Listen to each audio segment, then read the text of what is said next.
Buenos días muchachos.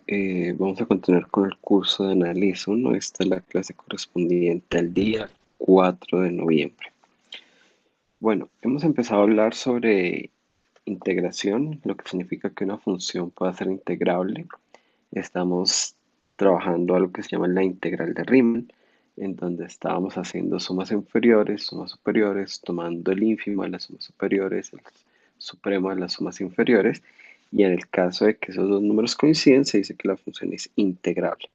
Para poder, para poder calcular estas sumas, necesitamos que la función sea acotada, porque sobre cada partición de un intervalo, sobre cada uno de esos subintervalos, empezamos a calcular tanto el supremo como el ínfimo de la función sobre ese intervalo. Por eso es necesario que la función sea acotada. Bueno, y vamos a ver algunas condiciones que son suficientes para la integrabilidad. Entonces, por ejemplo, si tengo una función definida sobre un intervalo a b cerrado y esta función es continua, entonces la función es automáticamente integrable. Vamos a ver cómo la continuidad garantiza la integrabilidad de la función. Bueno, entonces aquí es importantísimo que el dominio de definición de la función es un conjunto compacto. Digamos, sobre este tipo de conjuntos es sobre los cuales estamos definiendo la integral. Entonces, pues al ser compacto y la función ser continua, pues sabemos que la función es acotada, de hecho alcanza su máximo y su mínimo, y más aún, puedo decir que la función es uniformemente acotada. Esto uniformemente viene, digamos, como un plus garantizado por la compacidad del dominio. Entonces, dado un epsilon arbitrario, la continuidad uniforme garantiza que existe un delta tal que cada vez que yo tenga dos elementos en el intervalo AB a distancia menor que delta, entonces sus imágenes están a distancia menor que cualquier cantidad suficientemente pequeña que yo quiera considerar.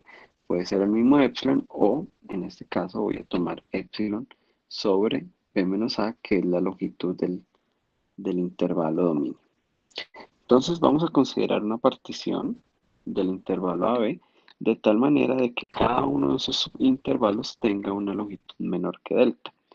Esa condición no es tan difícil de obtener. Por ejemplo, yo puedo dividir el intervalo en n partes iguales. Entonces cada uno de los intervalos o subintervalos va a tener una longitud de p menos a sobre n, porque estoy partiendo el intervalo en n partes iguales. Y pues tomando un n suficientemente grande, este número pues va a ser menor que delta. Entonces así puedo garantizar que todos los subintervalos tienen una longitud menor que delta. Eh, claro, una vez que yo defino este delta x, mi partición la puedo escoger fácilmente como a más i veces delta de x, donde i varía desde 0 hasta n. Fíjense que esta lista es una lista ordenada de números entre a y b.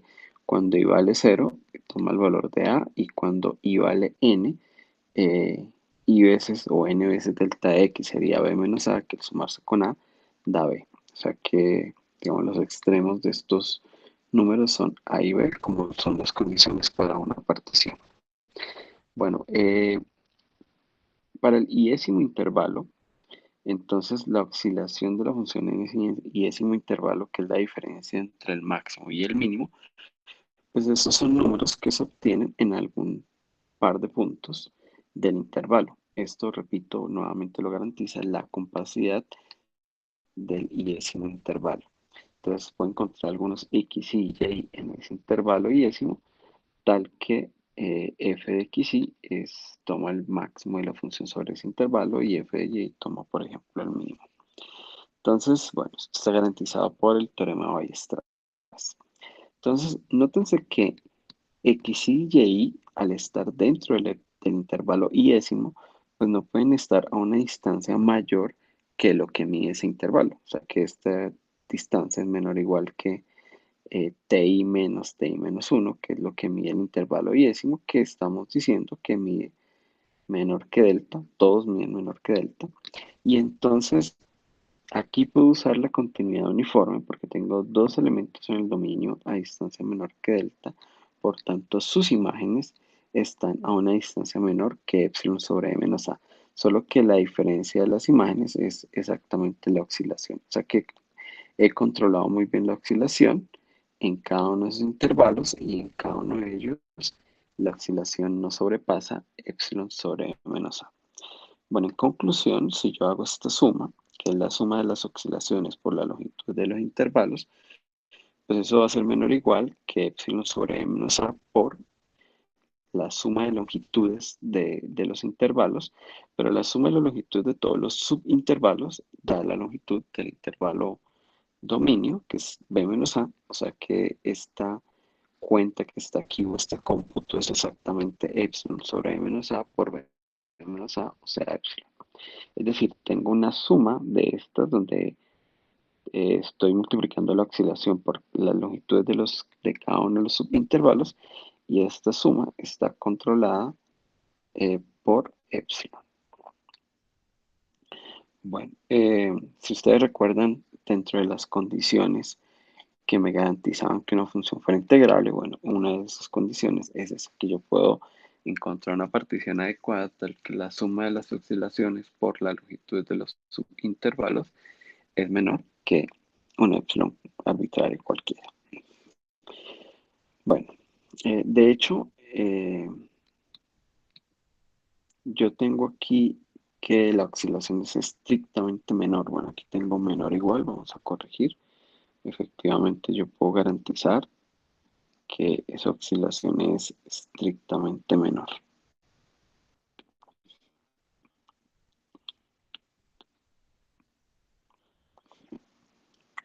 Bueno, entonces así hemos mostrado que la continuidad me permite controlar las oscilaciones muy bien, pero fíjense que en realidad no fue solo la continuidad, fue importante la continuidad uniforme, la cual fue garantizada por la compacidad del dominio.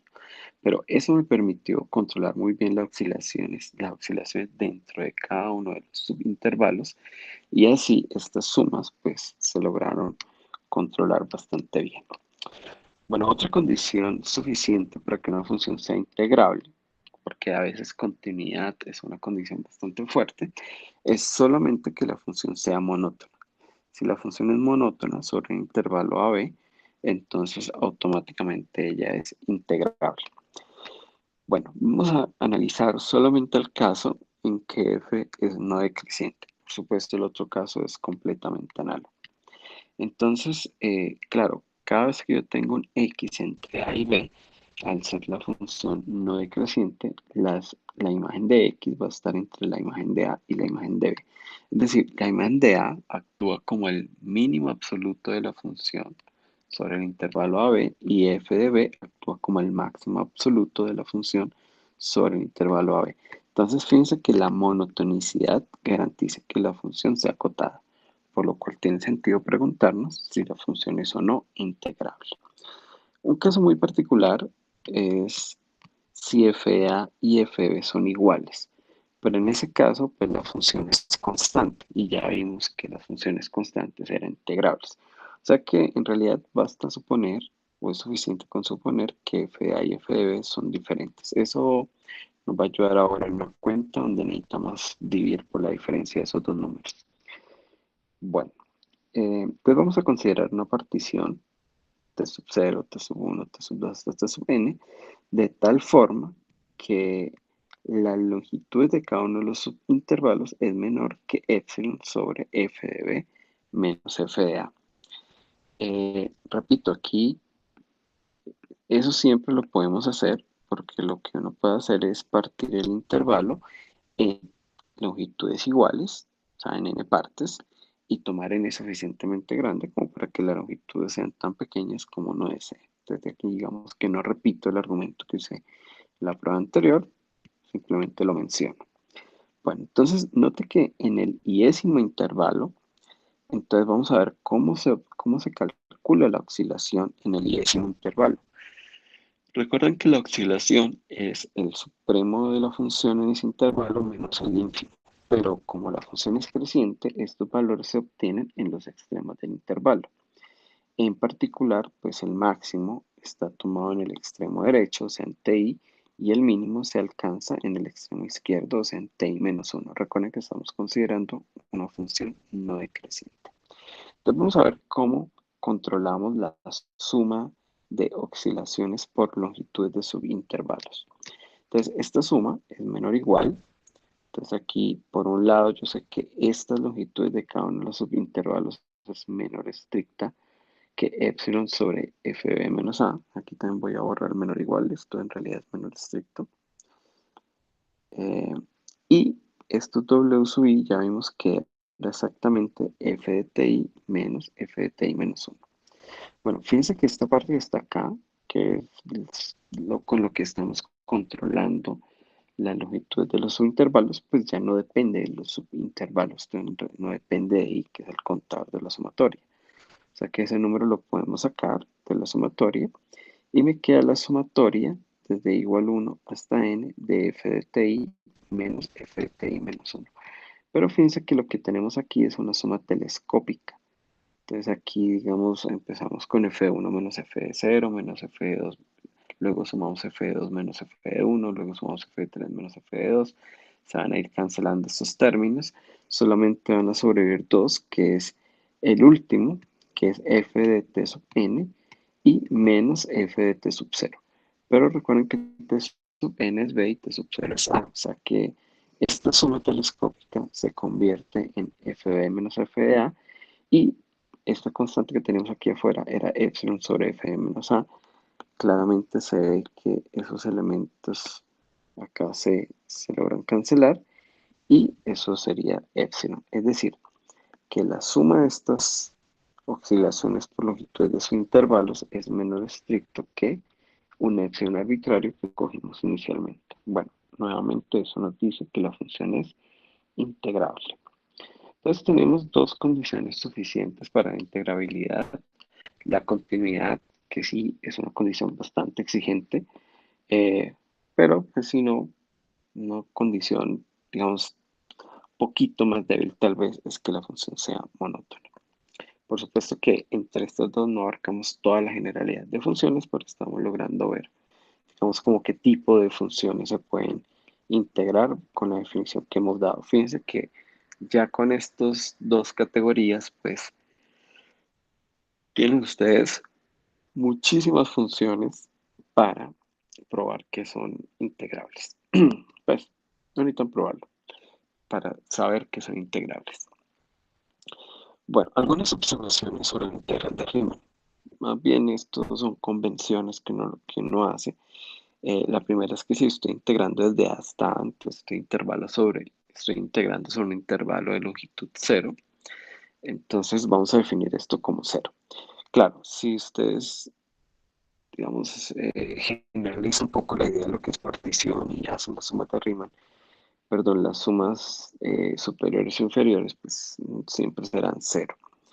Entonces, digamos, es natural dar por, dar por definición o convención que esta integral es 0.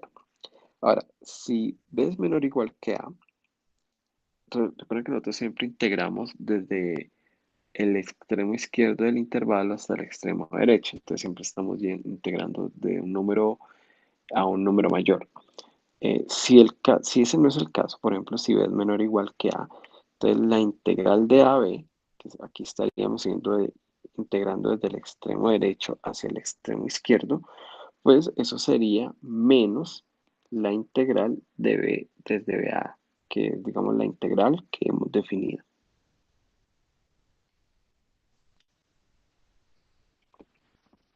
Bueno, digamos que estas convenciones son muy útiles para uno no estar siempre con la restricción de la orientación del intervalo de integración, porque de fondo lo que hay es eso.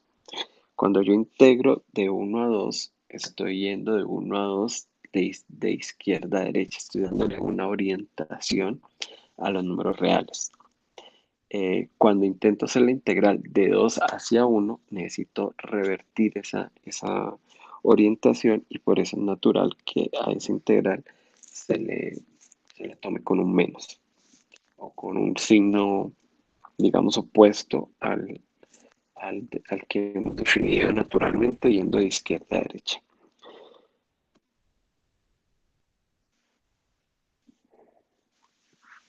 Bueno, creo que uno de los temas más importantes de esta parte se conoce como el teorema fundamental del cálculo.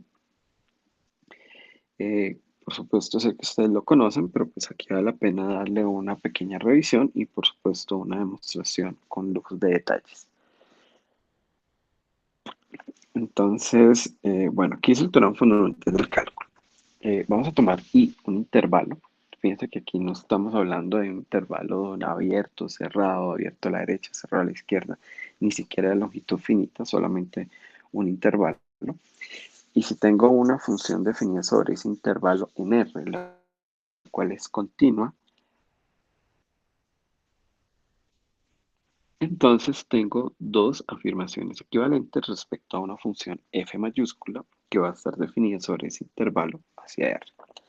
Las dos afirmaciones equivalentes para esta f mayúscula son: la primera, existe un elemento en el intervalo i tal que para cualquier otro x que esté en i, entonces f de x es exactamente igual a f de a más la integral desde a hasta x de la función f.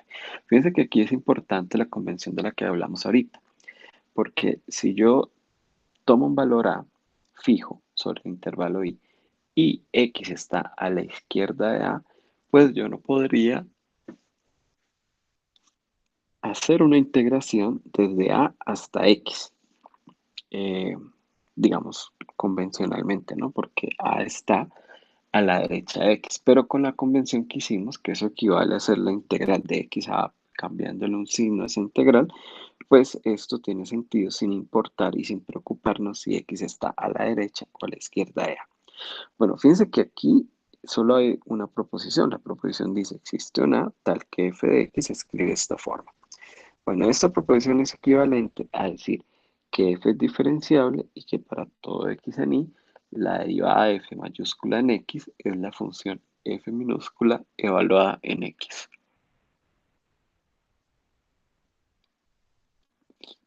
Y viceversa. Si tengo una antiderivada de la función f minúscula, cuya única hipótesis que tenemos es que ella es continua, entonces esa antiderivada se logra escribir mediante esta forma. Entonces vamos a tratar de analizar un poquito la prueba de este teorema y básicamente lo que está diciendo aquí es que a través del proceso de integración yo logro caracterizar las funciones que son antiderivadas de f. Y no solamente logro caracterizarlas, sino que efectivamente sé que existen porque las puedo construir. Aquí tengo exhibida una de ellas. Por supuesto que cambiando el a en i, que se toma fijo para el proceso de integración y construcción de la antiderivada, pues voy a obtener antiderivadas diferentes. Entonces no solamente el teorema demuestra que existe una, sino que en realidad hay toda una familia de antiderivadas. Bueno, entonces veamos la demostración de que uno implica dos. Entonces tomemos un x sub 0 en i y vamos a ver que f es diferenciable en ese punto x sub 0 y que además la derivada de f mayúscula en x sub 0, siendo f mayúscula escrita de esta forma, es igual a f minúscula en x sub 0. Entonces vamos a tomar un h en R tal que x sub 0 más h está en el intervalo i.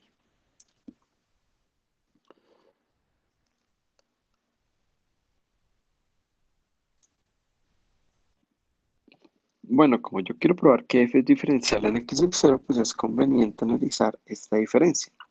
F de x sub 0 más h menos f de x sub 0. Según la forma como está definida f de x sub 0 más h es f de a más la integral desde a hasta x, eh,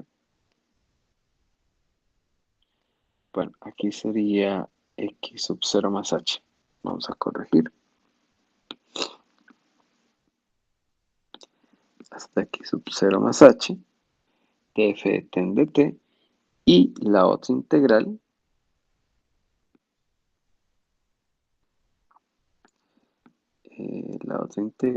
si es solamente hasta x sub 0. Bueno, perdón, yo corrijo aquí bien.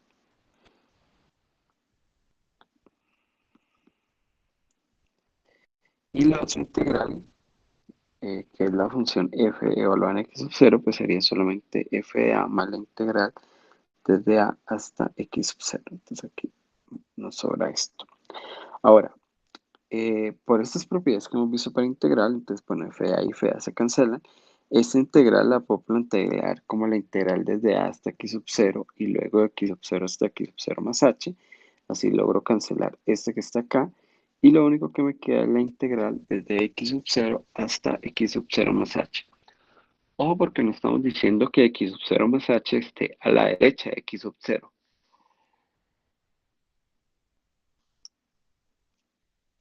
En el caso en que h sea negativo y x sub 0 más h está en el intervalo, pues en realidad este número está a la izquierda. Pero pues ya vimos que ya cuando tengo una integral no estoy muy interesado en quién está a la derecha de quién, sino que estoy integrando desde un valor hasta el siguiente valor. Y pues tendrá el sentido el cambio de orientación, el cambio de signo cuando no está en el orden que sí como lo definimos al inicio. Bueno, de otro lado, aquí vamos a hacer este truco. H por F minúscula evaluada en X sub 0 es igual a F de X sub 0 por la integral de la función constante 1 entre x sub 0 y x sub 0 más h. Nosotros ya vimos que las funciones constantes eran integrables y que cuando yo la integro desde a hasta b, esa integral era exactamente la longitud del intervalo. Entonces, si aquí yo hago esta integral, pues esta integral efectivamente va a dar h. Si x sub 0 más h es mayor que x sub 0, pues eso me está dando la longitud del intervalo, que es h, la cual es positiva. Pero si x sub 0 es negativa, entonces recuerden que tengo que cambiar el orden de integración. Poner x sub 0 más h abajo, x sub 0 arriba. Igualmente eso me daría la longitud del intervalo, que en este caso sería menos h, porque h es negativo. Y con el menos que tengo que poner por haber cambiado o reacomodado bien el orden de integración, entonces me queda h positivo. O sea que esto es h independiente de si h es positivo o negativo. Esto responde al valor h.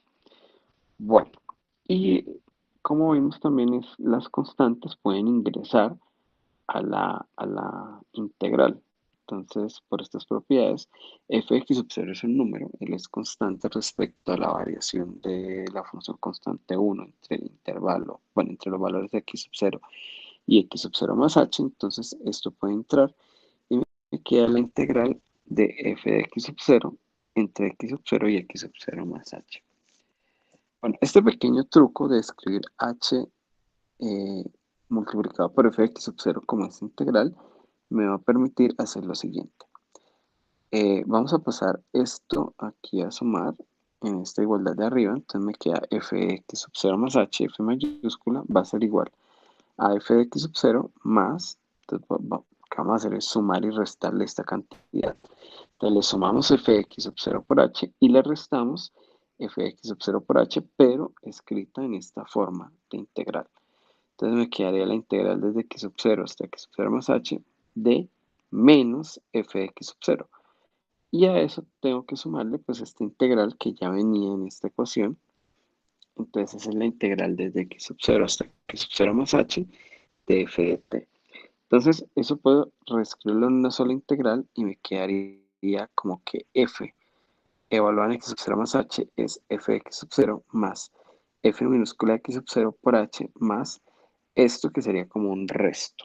Y de hecho, si yo lo vamos a llamar el resto que depende de h. Y aquí es f de t, perdón.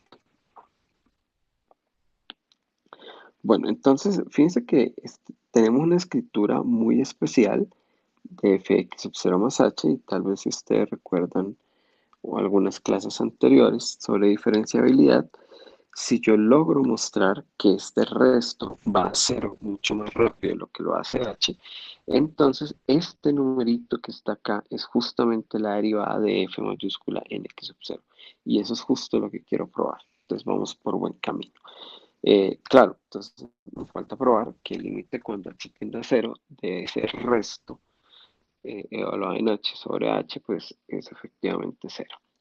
Bueno, si yo cambio quién es r de h, pues lo que me queda es probar que el límite cuando h tiende a cero de 1 sobre h por la integral desde x sub 0 hasta x sub 0 más h de f de t menos f de x sub 0 en dt, ver que este límite es cero.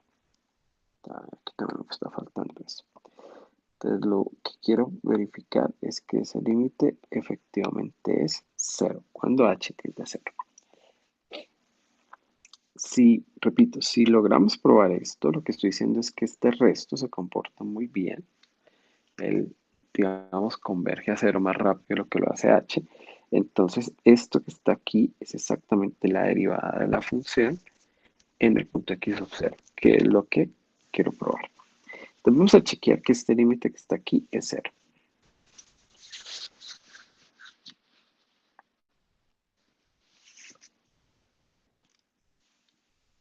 Bueno, tomemos un epsilon mayor que cero. Vamos a hacer la prueba del límite usando la definición del límite.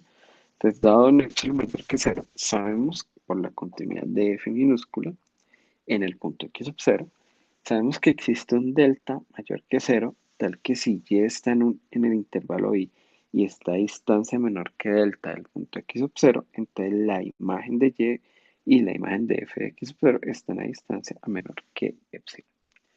Entonces ahora vamos a tomar un h. Entonces, pues, digamos, dado este epsilon, ya sabemos que existe este delta. Vamos a intentar usar ese mismo delta para el límite que quiero calcular. Entonces ahora lo que vamos es a considerar un h que está a distancia menor delta de 0, sin que sea el valor 0. O sea, básicamente lo puedo escribir así, si 0 menor que el valor absoluto de h menor que delta. Y vamos a probar que para ese h en particular, pues la función que quiero ver que va a 0, pues es en realidad menor que epsilon. Bueno, entonces, si tengo un h de esta forma, tal que x sub 0 más h está en y, entonces para todo t que esté entre x sub 0 y x sub 0 más h, pues voy a tener que eh, la distancia entre x sub 0 y t pues va a ser menor que delta. Claro, porque recuerden que t está entre x sub 0 y x sub 0 más h, entonces la distancia que hay de él a uno de los extremos pues tiene que ser menor que, que el valor absoluto de h, que a su vez es menor que delta. Entonces yo ya sé que la imagen entre f de t y f de x sub 0 pues va a ser menor que epsilon. Claro, siempre y cuando pues, el valor absoluto de h sea menor que delta y mayor que cero. Bueno, entonces vamos a tratar de analizar este cociente. Si veo que este cociente es menor que epsilon, pues hemos acabado. Entonces aquí reemplazo quién es RH. RH es esta integral, eh, digamos, por el truco que hicimos hace un momento. Y estoy analizando esto en valor absoluto, eso es menor o igual que 1 sobre el valor absoluto de h por la integral de, bueno, por el valor absoluto de la integral, que es a su vez menor o igual que la integral del valor absoluto. Entonces aquí tal vez me salta un paso mentalmente, pero aquí puedo escribir simplemente la integral entre x sub 0 y x sub 0 más h del valor absoluto de f de t menos f de x sub 0. Pero entonces recuerden que h está tomado menor que delta, o sea que la distancia entre x, entre, bueno, si la distancia entre x sub 0 y x sub 0 más h va a ser menor que delta y t que está ahí en el medio, pues también va a estar a distancia menor que delta de uno de los extremos. Entonces yo ya sé que estas imágenes se controlan muy bien con epsilon. Entonces, pues simplemente aquí reemplazo, o sea, hago un crecimiento. Este valor absoluto es menor igual que epsilon, entonces la integral entre x sub 0 y x sub 0 más h de esa cantidad va a ser menor o igual que la integral entre x sub 0 y x sub 0 más h ahora de epsilon. Y aquí 1 sobre la valor absoluto de h, pues ya lo tenemos aquí. Ahora, pero esta integral, recuerden que esta integral da epsilon por la longitud del intervalo que hay entre x sub 0 y x sub 0 más h, entonces que es valor absoluto de h. Entonces aquí nuevamente estos objetos aquí se cancelan y la que me queda es solamente epsilon. Entonces, claro, si estas cantidades son tan pequeñas como yo quiera, pues es porque en el límite toman el valor de cero. O sea que el límite de RH sobre H es cero. Y f mayúscula es diferenciable y su derivada en el punto x sub 0 coincide con la función f minúscula en x sub 0. Bueno, entonces eso termina la prueba de que uno implica dos. Es decir, si mi función se logra escribir de esta forma, que está aquí, entonces automáticamente ella es una antiderivada. Bueno, le hicimos en x sub 0, pero x sub 0 es un punto cualquiera arbitrario. Ahora vamos a mostrar que 2 implica 1, es decir, si yo tengo una antiderivada, entonces ella tiene esa forma tan especial de escribirse. Entonces consideremos un a en el intervalo fijo y definamos phi de I en R, simplemente lo voy a definir como la integral desde A hasta X de f de t. Ya vimos que esta función es diferenciable y su derivada es esta función f minúscula. Y eso ya, de hecho, lo acabamos de probar. O sea, esa es la parte de 1 implicados.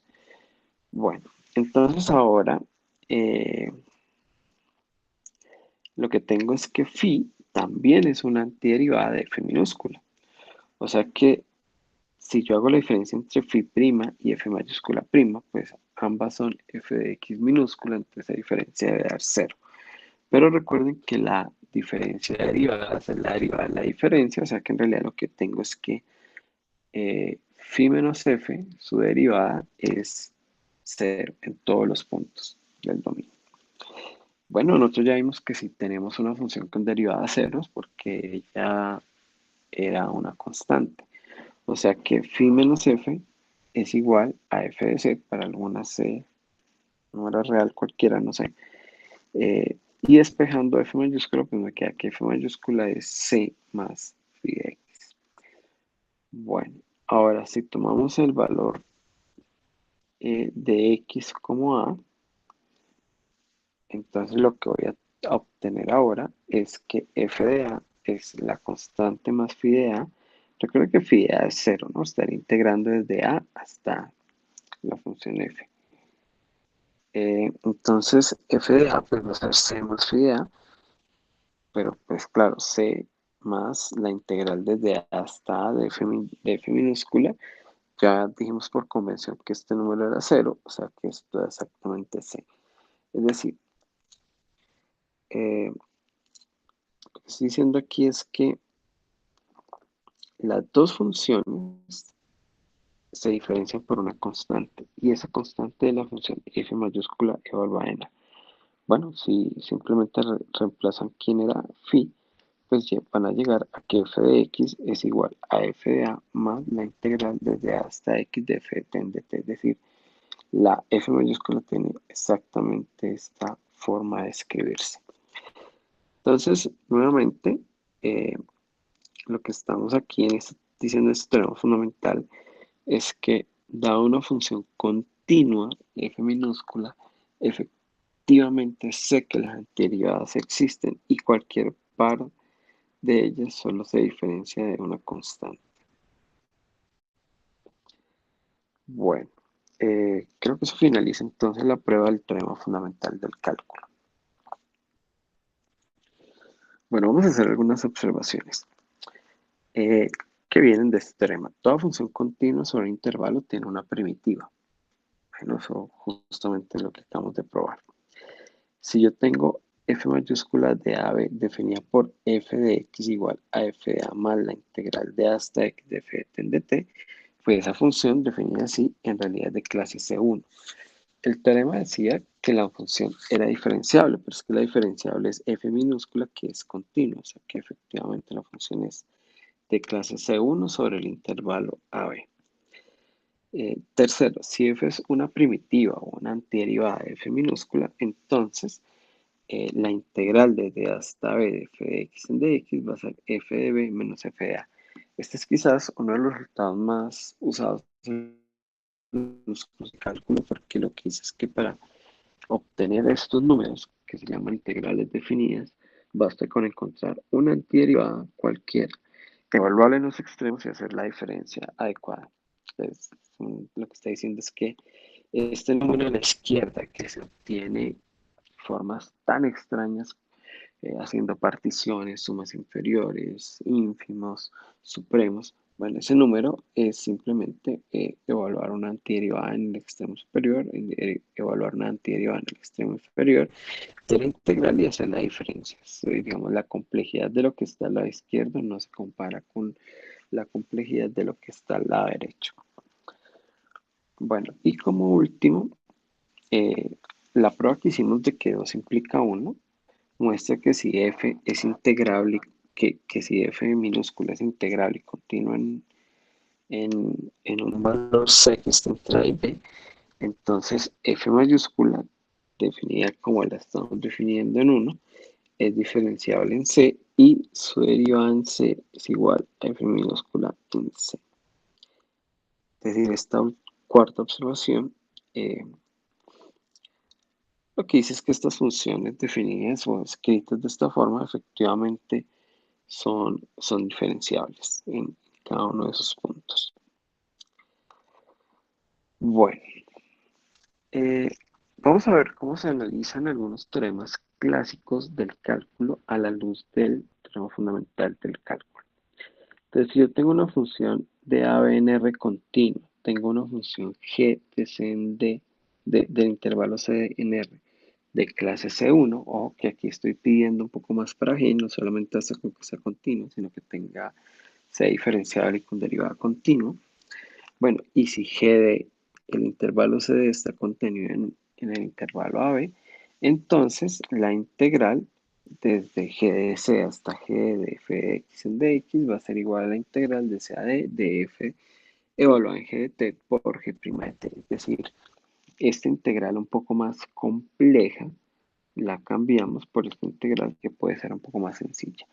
Aquí lo que hacemos es una sustitución tomando u igual a g de t y de u pues va a ser g' de t por dt, que es uno de los métodos que uno aprende en los cursos de cálculo para hacer integrales, el método de sustitución o de cambio variable. Bueno, vamos a ver cómo se prueba esto. Entonces, por el teorema fundamental del cálculo, pues sabemos que f tiene primitiva, pues porque es una función continua. Esa primitiva pues va a ser la f mayúscula y pues se satisface, digamos, una de las observaciones que hice hace un momento, que es que la integral de f de x entre estos dos números, g de a y g de, pues simplemente es una antiderivada cualquiera evaluada en esos extremos.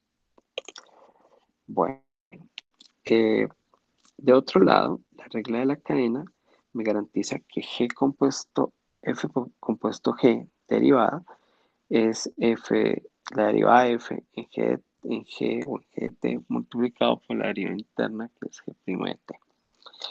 Bueno, o sea que la composición es una antiderivada de esta función continua, o sea, f' compuesto g por g', que es más o menos lo que está aquí arriba.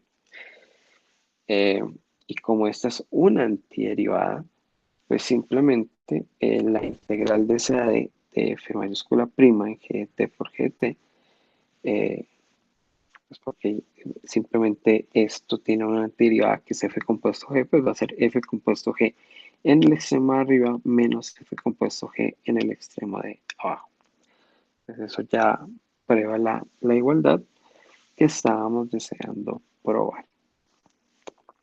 Bueno, sí, porque este número coincide para esta integral como para esto, o sea que esas dos integrales efectivamente son iguales.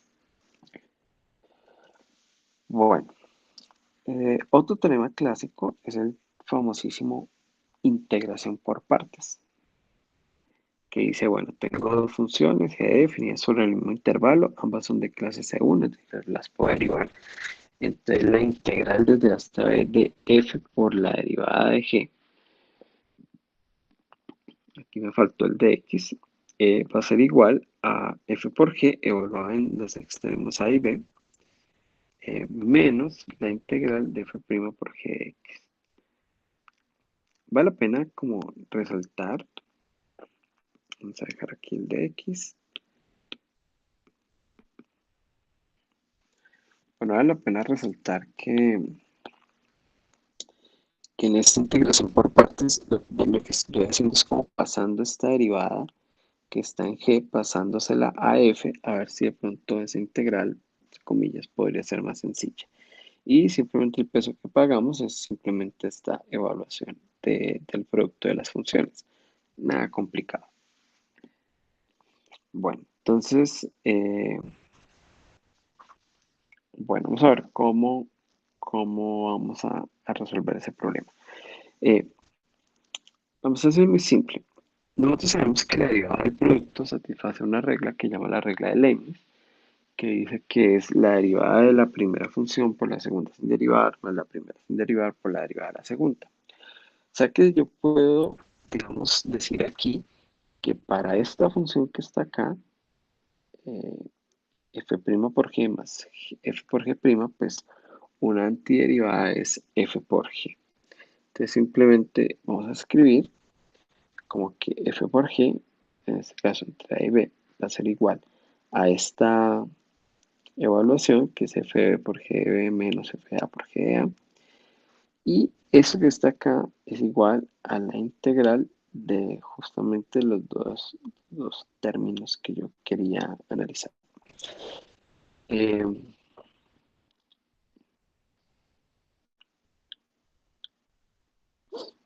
bueno, fíjense que ya pues simplemente la integral de una suma la suma de las integrales y pueden despejar la que estamos deseando aquí tener, que es esta segunda, y van a obtener exactamente lo que está arriba. Entonces, fíjense que en realidad esto es como la anterior y esta, se basan en la observación de saber quién es, o de obtener, o de saber quién es una antiderivada de la función, y así decir que la integral es igual a la antiderivada evaluada en los extremos y haciendo la diferencia. Bueno, y otra aplicación o otro de esos teoremas clásicos del cálculo es la fórmula del valor medio para integrales. Esta fórmula que está aquí es un poquito más completa, diría yo, de la que uno ve en los cursos de cálculo, la que uno ve en los cursos de cálculo, la que aquí aparece como corolario. Pero pues la prueba tampoco es tan difícil. Entonces la idea es, tengo dos funciones f y g definidas en el intervalo a, b en r, f continua, g integrable, y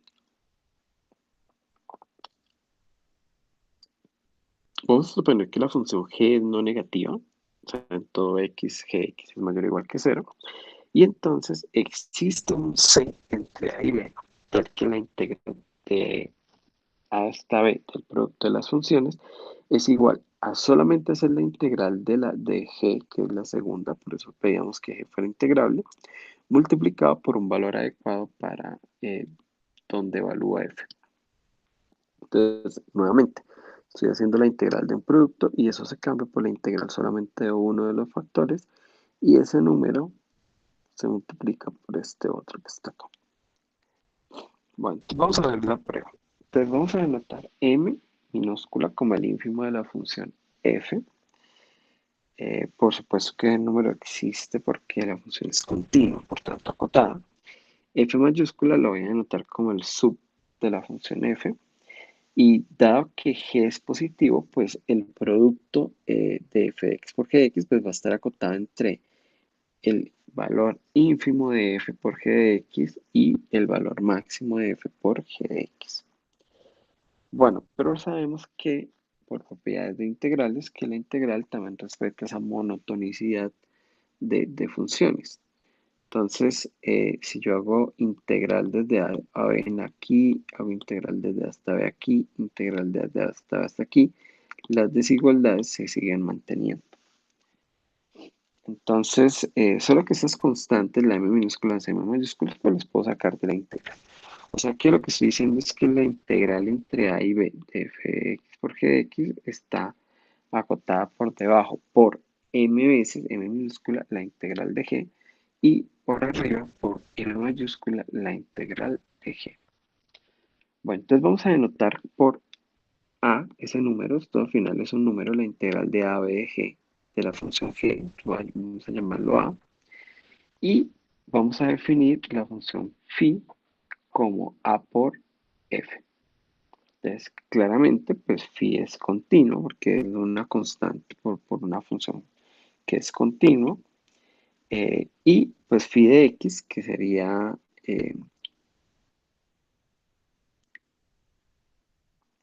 phi de x sería,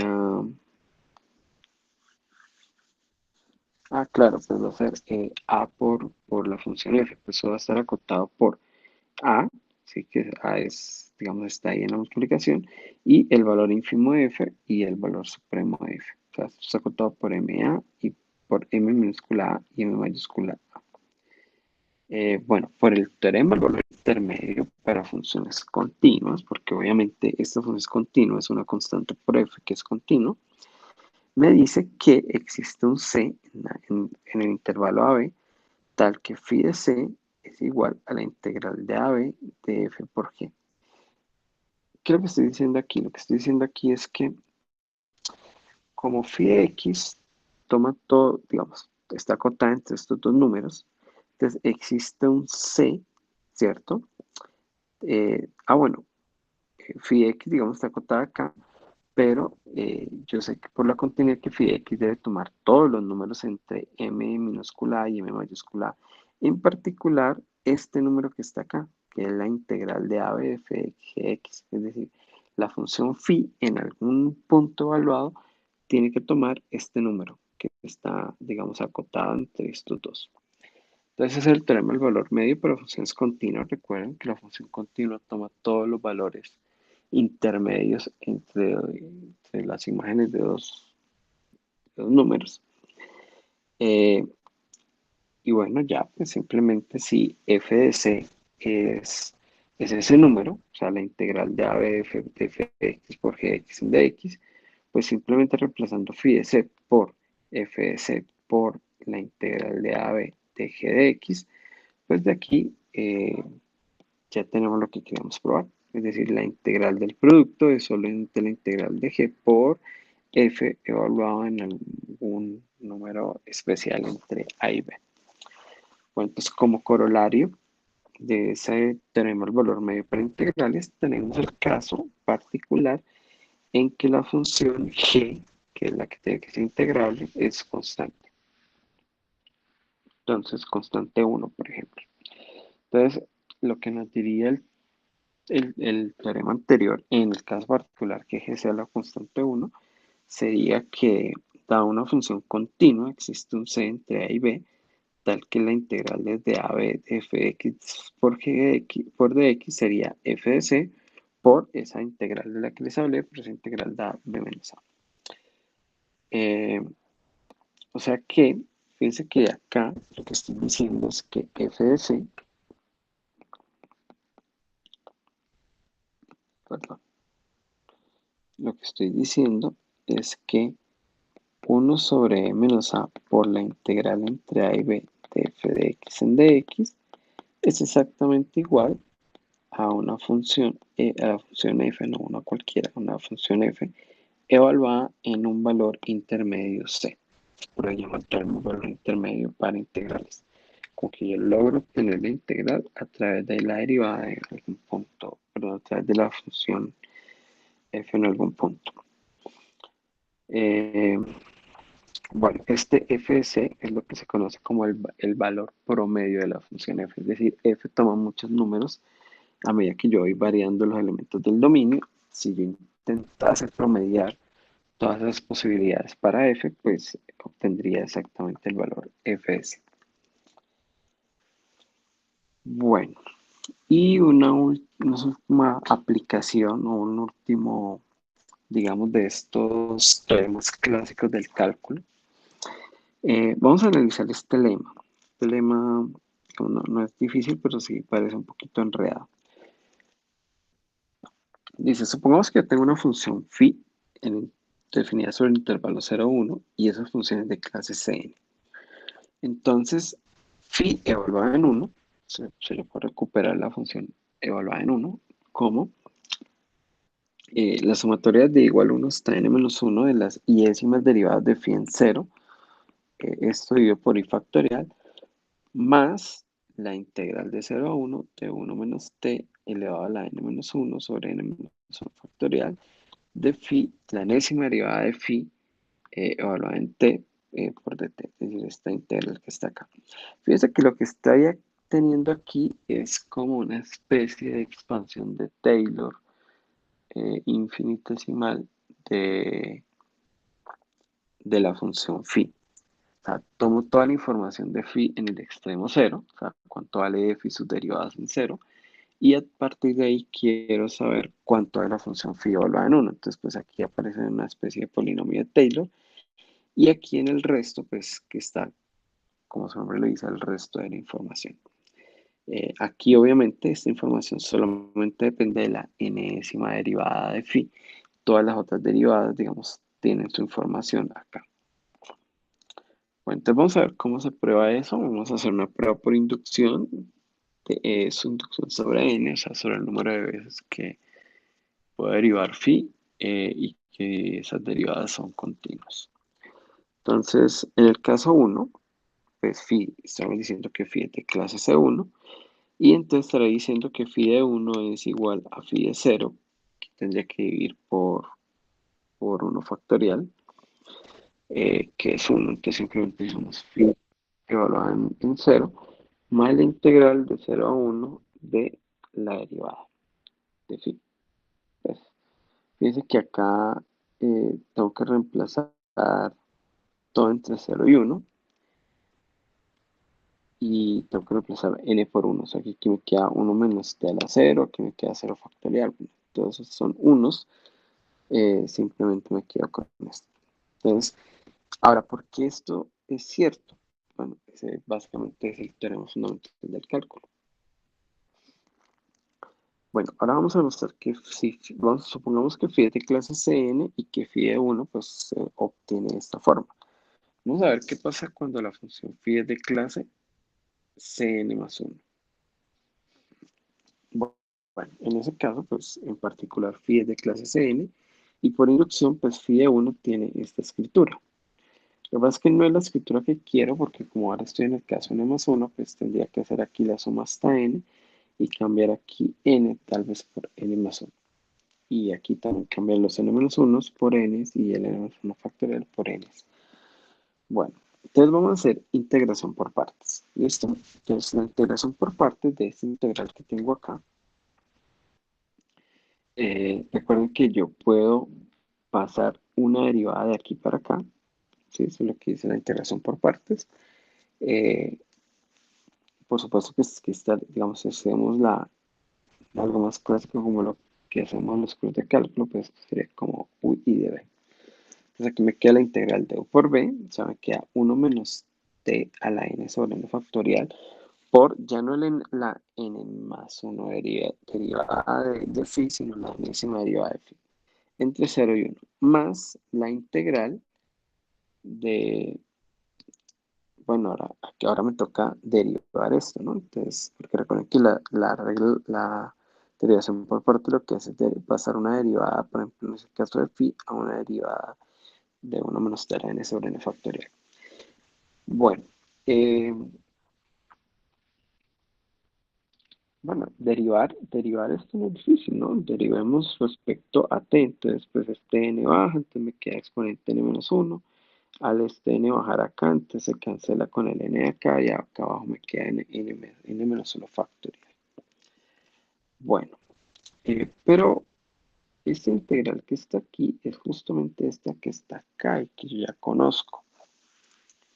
Entonces yo puedo reescribir, o sea, simplemente reemplazando, para escribir esto como menos la enésima derivada de phi evaluada en 0 sobre n factorial más esa otra integral que tenemos ahí, ¿no? Bueno, entonces esto es lo que dice la integración por partes.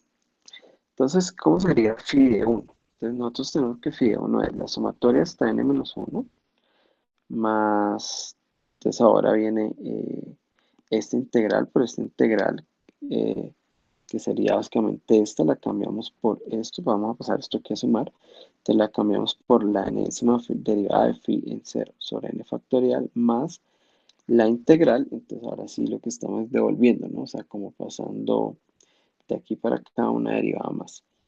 Entonces ahora me queda 1 menos t a la n sobre n factorial por la derivada n más 1 décima.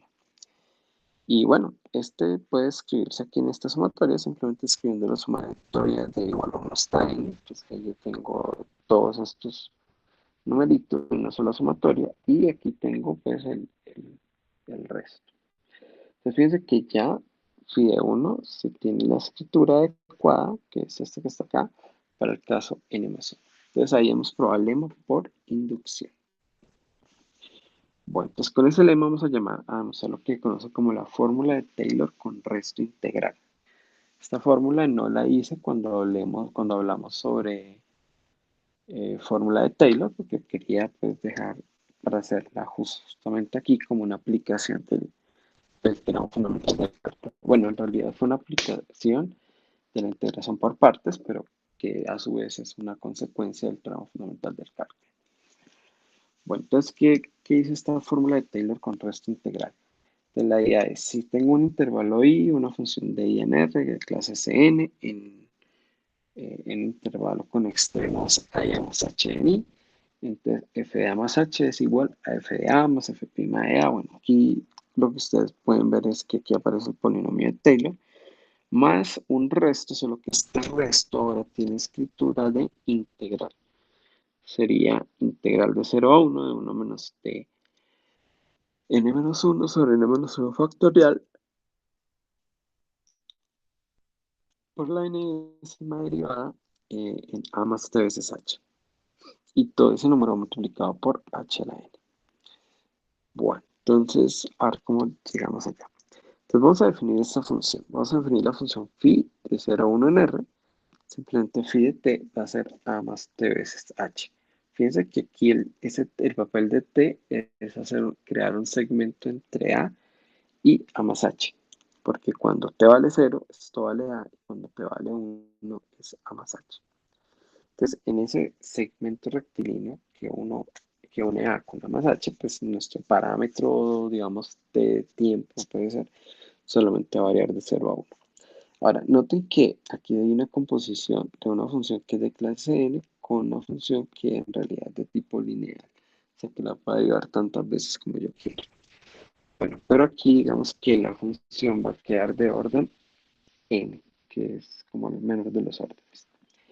Bueno, entonces claramente phi es de clase n y pues simplemente basta con que se haga una cuenta ahí sencilla y la décima derivada de phi en 0 es exactamente la décima derivada de a multiplicada por h a la i.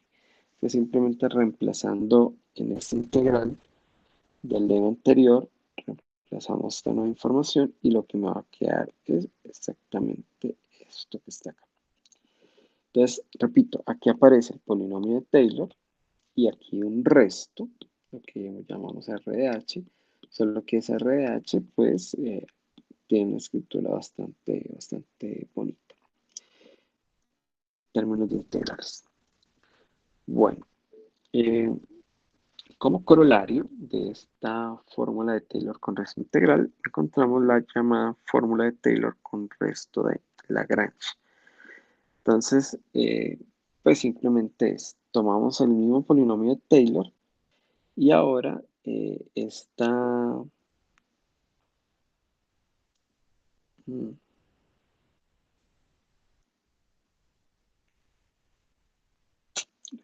un segundo, a ver aquí que cambio porque esta fórmula es la misma que tengo arriba. Eh,